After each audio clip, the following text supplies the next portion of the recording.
Welcome to Modern versus Vintage. The modern toy I've chosen, MP Ironhide. Now this is the knockoff, but it'll work. We will be looking at his vintage counterpart momentarily and decide which one is better. Will it be vintage or modern? Ironhide was part of the original assortment of Autobot cars released in 1984. He continually had appearances in the original G1 cartoon. He was killed off in the 1986 animated Transformer movie. Right off the bat, MP27 Ironhide comes with all these accessories. So you have quite a bit to choose from and you can kind of configure him the way you want him. Let's look at his van mode. As you can see, he rolls rather nice. That tire's a little crooked, but you can put that back into place. But yeah, it's a good looking van. He is based out of a Nissan Sunny Vanette SGL.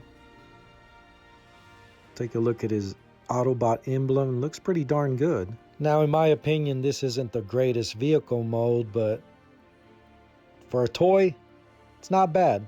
Of course, these vehicles are based out of vehicles from the late 70s and into the 80s. There were some good-looking cars during that time, though, like the Corvette, which Mirage was based out of. This thing rolls pretty good. Okay, here is his vintage counterpart. This is the Generation 1 Ironhide. The minivan ain't too bad. They're almost pretty much identical. Takara went the extra mile to put this faceplate. Now on the Generation 1, it's actually a sticker, but on this one, it's actually sculpted into the chair or whatever that is. And here is Ironhide in robot mode. And I have to say that he looks pretty darn good. He's not perfect, but this is Ironhide. He actually looks like his character in the cartoon. A lot of us grew up watching Transformers, and I know that we wanted those characters to be represented in toy form, or at least come close. And for the most part, they got close. Except for Ironhide. They dropped the ball.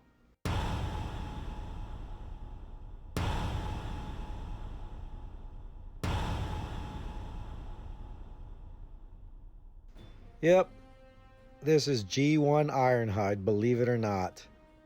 And I don't know what they were thinking.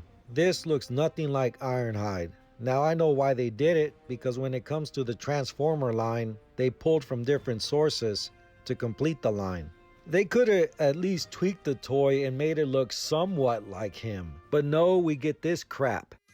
We're 2 days away from releasing the Transformer toy line and we still don't have an Ironhide figure. Well, we could use the Takara Diaclone mode. That don't even look like Ironhide. Well, I say we use it.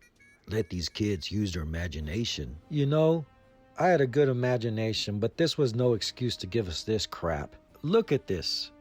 You want to pull this off as Ironhide? Ain't no way. I guarantee nobody picked this guy to play with.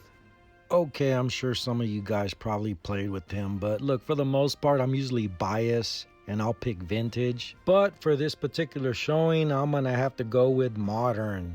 There's a lot of good looking Ironhides out there, but this was the only one I had to compare them with. The G1 is good to have just for collectability, but it don't look like Ironhide. Let me know who you pick, modern or vintage. Thank you for watching. Give me a like, subscribe, get a hobby, and live life.